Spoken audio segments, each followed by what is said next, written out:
Open up your mind, it's mine to play with now. Grip the walls in fear, it's my time to deliver. Symbology is the key to all their enslavement. With their fantasy eyes and their mortal eyes and their precious soul. Oh, they'll never beat us, 'cause you're so defeated. So while you'll never be as one, while our distractions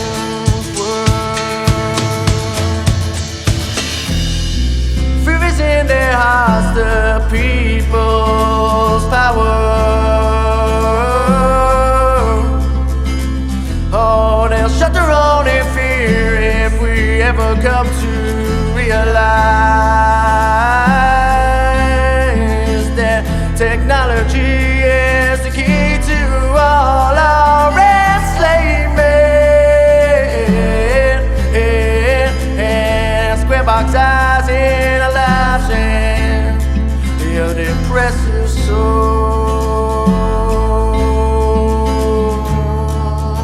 Oh, we'll never beat them, 'cause we've been so from the start when our lives meant so much more.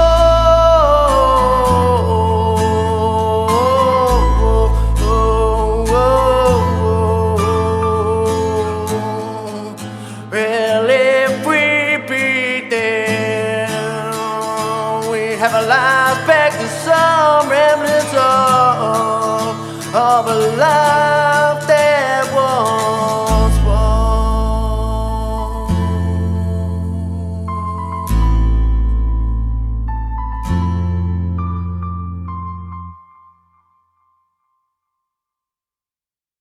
The very word secrecy is repugnant in a free and open society, and we are, as a people, inherently and historically opposed to secret societies, to secret oaths, and to secret proceedings. We decided long ago that the dangers of excessive and unwarranted concealment of pertinent facts far outweighed the dangers which are cited to justify it. Even today, there is little value in opposing the threat of a closed society by imitating its arbitrary restrictions. Even today, there is little value in ensuring the survival of our nation if our traditions do not survive with it. And there is very grave danger that an announced need for increased security will be seized upon by those anxious to expand its meaning to the very limits of official censorship and concealment. That I do not intend to permit to the extent that it's in my control. And no official of my administration, whether his rank is high or low, civilian or military, should interpret my words here tonight as an excuse to censor the news, to stifle dissent, to cover up our mistakes, or to withhold from the press and the public the facts they deserve to know.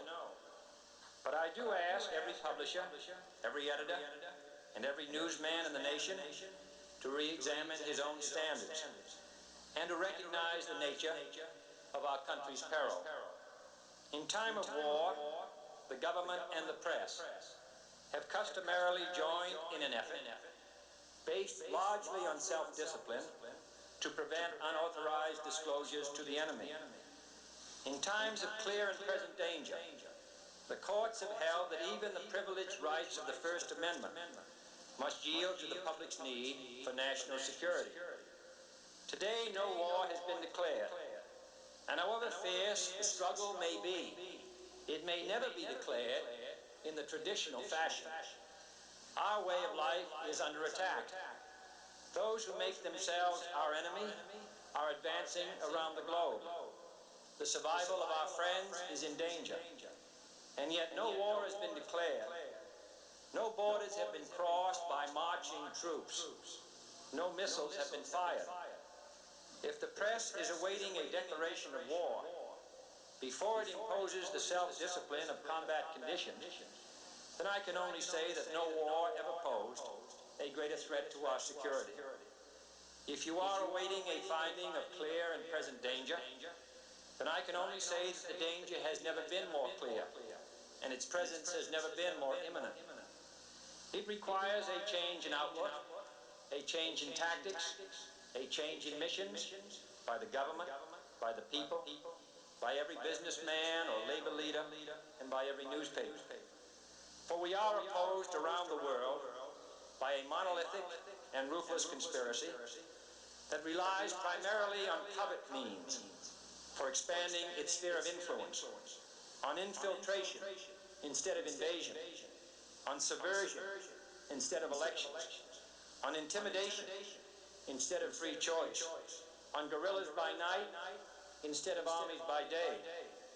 It is a system which has conscripted vast human and material resources into the building of a tightly knit, highly efficient machine that combines military, diplomatic, intelligence, economic, scientific, and political operations.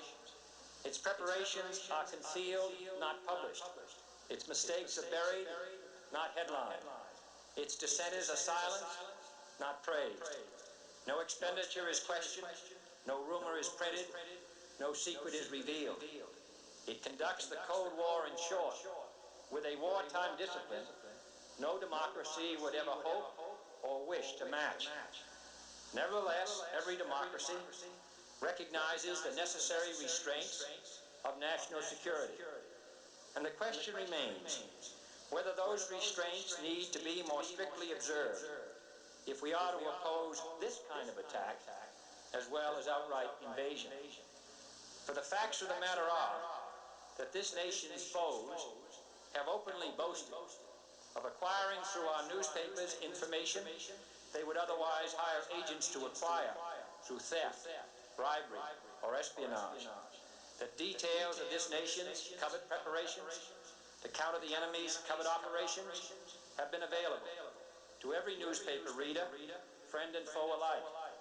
That the size, the strength, the location, and the nature of our forces and weapons, and our plans and strategy for their use, have all been pinpointed in the press and other news media to a degree sufficient to satisfy any foreign power, and that in at least one case, the publication of details concerning a secret mechanism whereby satellites were followed required its alteration at the expense of considerable time and money.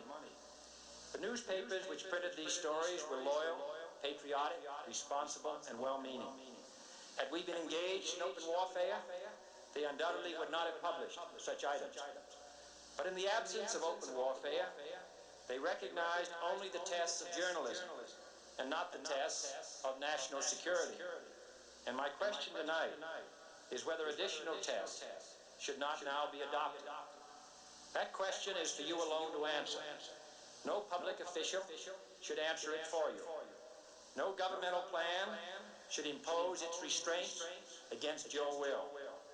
But I would be failing in my duty to the nation in considering all of the responsibilities that we now bear and all of the means at hand to meet those responsibilities if I did not commend this problem to your attention and urge its thoughtful consideration.